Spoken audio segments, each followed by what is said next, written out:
Cảnh quay kỳ lạ này đã được một người phụ nữ tên là Matt giữ riêng tận 6 năm. Cô ấy không muốn cho người khác xem cảnh quay này vì một lý do. Bên trong nó dường như ẩn chứa điều gì đó khiến cô vô cùng bối rối. Matt cho biết khi đó cô có ghi hình người anh trai nằm dài bất tỉnh trên ghế sofa trước ngày đám cưới của anh ấy. Và vì muốn ghi lại khoảnh khắc vui vẻ trước ngày trọng đại của anh, nên Matt đã dùng điện thoại bắt tròn khoảnh khắc ấy. Nhưng mọi suy nghĩ của cô đã thay đổi khi camera điện thoại vô tình bắt được một thứ gì đó kỳ lạ thế này.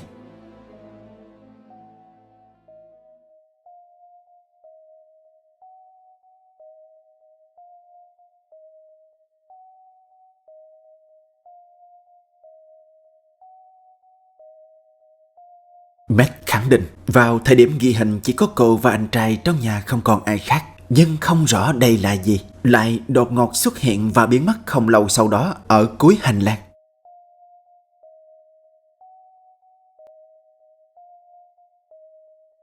Dĩ nhiên với tốc độ góc của cảnh quay, bạn khó có thể xác định được thứ đó. Nhưng khi làm đứng nó lại đúng góc quay này, bạn sẽ có được cái nhìn rõ và dễ đoán hơn. Nếu bạn cho rằng thứ đen ngòm đó giống như hình dáng của một người, thì xin chúc mừng, bạn đã nằm trong số hơn 70% người xem cũng đoán như vậy. Vì dường như bóng đen ấy có thân mình, cánh tay và phần đầu, nhưng phần chân thì không, như thể nó đang lơ lửng trên không vậy. Và chỉ sau vài giây khi Matt lia camera trở lại, hình dáng kia đã không còn ở đó nữa.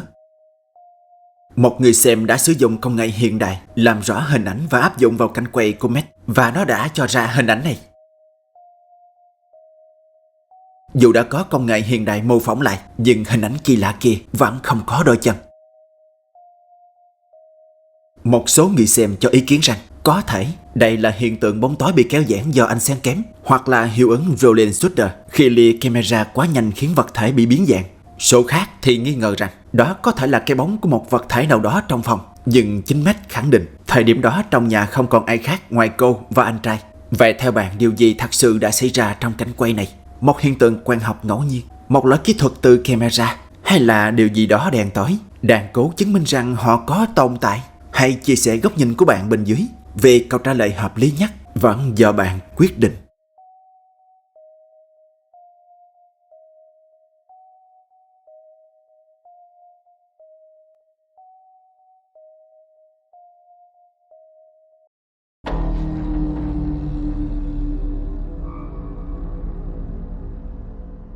Vào một đêm tháng 6, trong khi tản bộ hóng mát cùng với một người bạn gần nhà, một cô gái trẻ người Tây Ban Nha có tên là Jennifer đã vô tình nghe thấy những tiếng hú kỳ lạ. Ban đầu cô chỉ nghĩ con chó hàng xóm đang làm trò, nhưng có lẽ không phải, vì khi nó đã rời đi, những âm thanh kia vẫn tiếp tục vang lên. Lúc này Jenny và người bạn bắt đầu tò mò đi về phía phát ra âm thanh lạ, và cả hai đã nhìn thấy điều này trong đêm. Plebes, acabó la función. Andan los perros ladre y ladre acá afuera porque dicen que después de las 12 se aparece una señora que no sé qué, de blanco, que cadenas. Pero nosotras ahorita vimos a los perros y empezamos a oír ruidos. Y aquí andamos grabando. Ay, no, ese es un perro. No, yo no me quiero ir más lejos, me da miedo. No, yo también, la chingada. Que nos vaya saliendo, Jenny. Ay, no, imagínate. A ver, a que caminemos para allá, a ver si vemos algo, pero... Aquí nomás, porque para que nos dé chance de correr para allá. Aquí está cerca el circo. Ay, no, me late el corazón. Y nosotros cuando vimos la mujer esa, haz de cuenta que se metió para allá, mira, graba. Para allá, para aquellas ramas, para aquel montorrón, ¿cómo se llama? ¿Y salió de acá o venía de...? Sí, salió de ahí del monte. Mira. A ver. Ay, mira. Ay, no mames. A ver, enfoca. Es que se borra. Mira, lo acerco y se borra, mira. ¿Qué es? Uy. No mames. Ay, no. Ay, no chingues. ¿Dónde? Mira. Mira. Uy, está lista. No mames. No chingues. Mira. Se perdió. salió. Es que está oscuro. A ver. Mira, se mira. Sí. Entre los... Pero se pierde. Entre los árboles, mira. Ay, no. Xa xa, cách họ vài trăm mét, một thứ gì đó màu trắng đục, như thể đang phát sáng trong đêm, di chuyển chậm rãi qua lại và phát ra những âm thanh như vậy. Ay, Uy. Mira. Đoạn video của Jenny được lan truyền nhanh chóng. Một số người nói rằng nó khiến họ liên tưởng đến một người phụ nữ khóc lóc trong truyện dân gian của người Mỹ gốc Latin sau khi bà mất đi những đứa con của mình. Tuy nhiên, nhiều người khác đưa ra những giả thuyết thực tế hơn. Đó có thể chỉ là một người cầm đèn pin hoặc là đèn đội đầu đang tìm kiếm thứ gì đó, và còn cái âm thanh kia có thể đã được chèn thêm vào sau khi quay nhằm tạo ra hiệu ứng ly kỳ. Và có người còn cho rằng hiện tượng phát sáng như trong video hoàn toàn có thể là ánh đèn phản chiếu từ sương mù, hạt bụi hoặc hơi nước trong không khí, vốn khá phổ biến vào ban đêm, đặc biệt là ở khu vực ẩm ướt. Về mặt âm thanh, tiếng hú kia có thể đến từ động vật như mèo hoang hoặc chó sói, vốn có âm vực dễ gây liên tưởng đến tiếng khóc của con người. Ở chiều ngược lại, những người tin vào yếu tố khó giải thích phản bác rằng nếu chỉ là người cầm đèn pin, vì sao điểm sáng lại giữ cường độ khá đều khi di chuyển qua lại mà không để lại vạch quét đặc trưng của đèn pin cầm tay? Và còn âm thanh, họ cũng cho rằng nó có nhịp lên xuống và độ kéo dài khó tái hiện khi đang di chuyển, nhất là khi khoảng cách giữa người quay và nguồn âm vẫn giữ tương đối ổn định trong suốt cảnh quay. Theo họ, việc hiện tượng chỉ xuất hiện đúng lúc nhóm bạn bắt đầu ghi hình và liên tục từ cùng một hướng là điều khó coi là sự trùng hợp ngẫu nhiên. Dù chưa thể khẳng định chính xác điều gì đã xảy ra trong đêm hôm đó, thì video của Jennifer vẫn để lại nhiều tranh luận và khiến người xem vừa tò mò vừa rùng mình. Nhưng từ góc nhìn của bạn thì sao? Bạn có đồng tình với cách họ phân tích hay đã có riêng một lời giải thích khác? Hãy để lại góc nhìn của bạn bên dưới nha. Uy. No mames.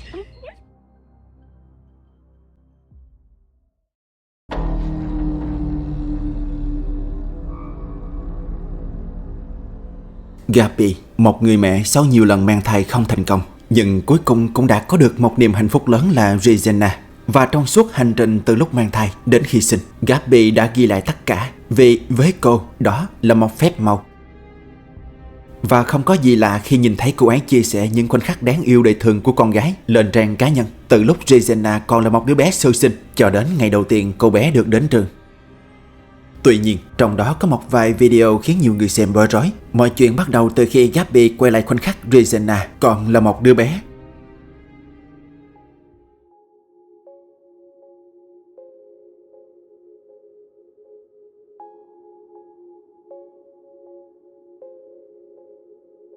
Trong khoảng thời gian này, cô bé thường bò vào lối hành lang trong nhà và nhìn chăm chăm vào khoảng không như vậy. Mọi chuyện sẽ không có gì để nói nếu như Regina không lặp đi lặp lại hành động đó trong suốt nhiều năm. Và cho đến hiện tại, sự việc kỳ lạ ấy vẫn đang tiếp diễn mà không rõ nguyên nhân. Vámonos ya. Vente, mi amor. Vente. Vamos a... Bên cạnh đó, cô bé còn có những hành động khác thường khác, như chơi đuổi bắt một mình, hay là những nụ hôn gió khó hiểu mà cô bé như muốn gửi cho ai đó trong khu hành lang kia. Với những hành động như vậy, ta cũng có thể đoán rằng cô bé đang chơi với một người bạn tưởng tượng. Nhưng với Gabi, mọi chuyện có thể không đơn giản như thế, vì gần đây cô đã ghi lại được một khoảnh khắc kỳ lạ khác. ¿Qué pasó? Ay, Dios, ahora sí me asusté. ¿Qué pasó? Ay, Raichi. Bueno, mira, apunta para allá. ¿Qué, mi amor? Vámonos. ¿Qué, mi amor? ¿Qué hay? ¿Qué pasó? Ven, amor. Ven, amorcito, vente. Venga, mi niña. It's okay. Không giống như trước đây, Regina bắt đầu có những cử chỉ lạ khi đi vào hành lang. Cô bé trở nên sợ sệt khi phải bước vào đó. Gabi cũng nhận thấy như vậy, nhưng vẫn chưa thể tìm ra câu trả lời vì sao, cho đến khi nhiều người bắt đầu bình luận về một đoạn video nơi Gabi tình cờ ghi lại khoảnh khắc đứa con gái nhỏ thực hiện thói quen mỗi buổi tối của mình. Và theo một số người xem, nếu không để ý kỹ, sẽ khó nhận ra điều gì khiến Regina sợ hãi.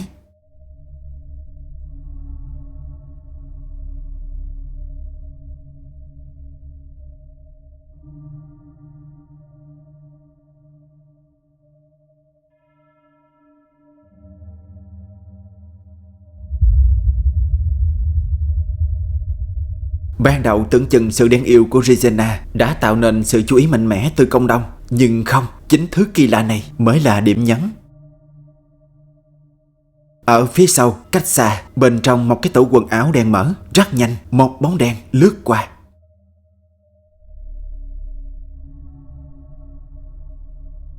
Nếu trong nhà khi đó có sự hiện diện của người thứ ba thì mọi chuyện có thể sẽ dễ giải thích hơn. Và ngay sau khi đọc được những bình luận, Gabi đã nhanh chóng đi đến kiểm tra cái tủ, nhưng kết quả không có gì bất thường cả. Một số người cho rằng thứ không thể xác định kia chính là nguyên nhân khiến bé Regina trở nên sợ hãi. Giống như bao người mẹ khác, Gabi rất lo lắng cho con gái vì cô không biết đó là gì. Nhưng sự lo lắng đó chưa kịp nguôi thì vào một đêm khác, cô ấy lại vô tình quay được một khoảnh khắc kỳ lạ như thế này.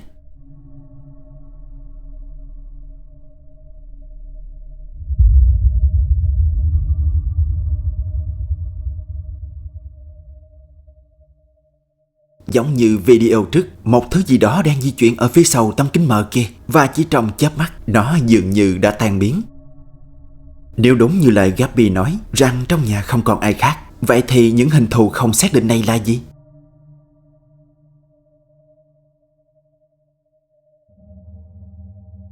Thật khó để có câu trả lời chính xác. Một số người cho rằng có thể những hình thù kỳ lạ lướt qua kia chỉ là do hiệu ứng ánh sáng khi camera điện thoại ghi hình trong điều kiện ánh sáng yếu. Hoặc cũng có thể trong nhà đang có sự hiện diện của người thứ ba, nhưng vì một lý do nào đó Gabi đã nói khác đi, có thể để cho cảnh quay trở nên kỳ bí và thu hút hơn. Bên cạnh đó cũng có ý kiến cho rằng ở độ tuổi của Regina, hệ thần kinh đang phát triển mạnh nên rất có thể mọi chuyện là do trí tưởng tượng của cô bé mà ra.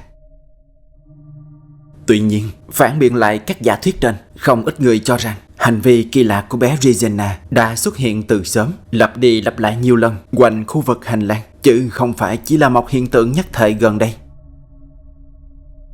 Vậy, từ góc nhìn của bạn, mọi chuyện xảy ra là có nguyên nhân hay tất cả chỉ là một trò tinh vi? Quyết định sau cùng vẫn là của bạn.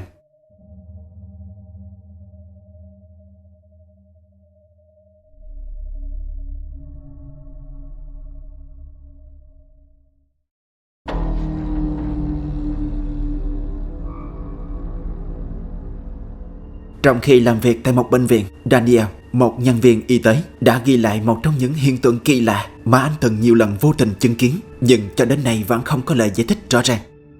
Một đêm gần đây, khi đang một mình đi giao thuốc cho các bệnh nhân, Daniel bất ngờ nhìn thấy một điều khác lạ xảy ra với một cánh cửa trong hành lang. This door keeps on opening and closing.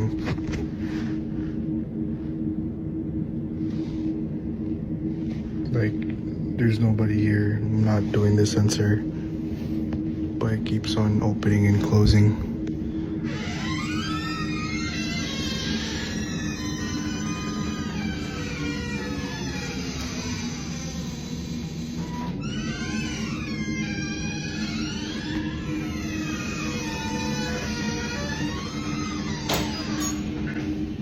And I'm alone.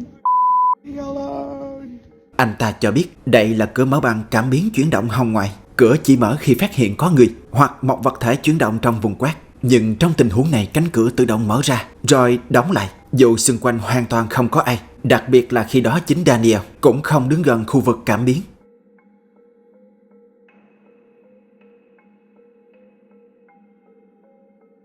Tuy nhiên, không ít người xem tỏ ra hoài nghi. Họ cho rằng vì môi trường bệnh viện thường yên tĩnh và nhạy cảm nên dễ tạo ra cảm giác bất an, khiến Daniel cũng như những người xem có xu hướng liên tưởng đến những điều bất thường. Bên cạnh đó cũng có một số ý kiến nhận định rằng có thể cánh cửa kia đã gặp trục trặc kỹ thuật.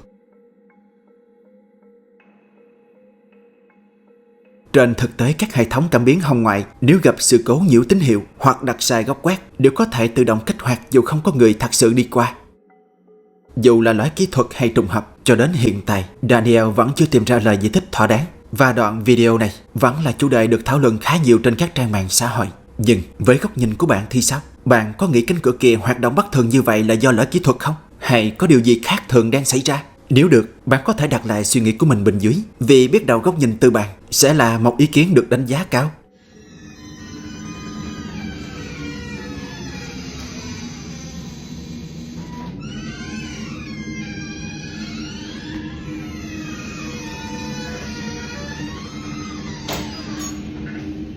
And I'm alone. I'm f***ing alone.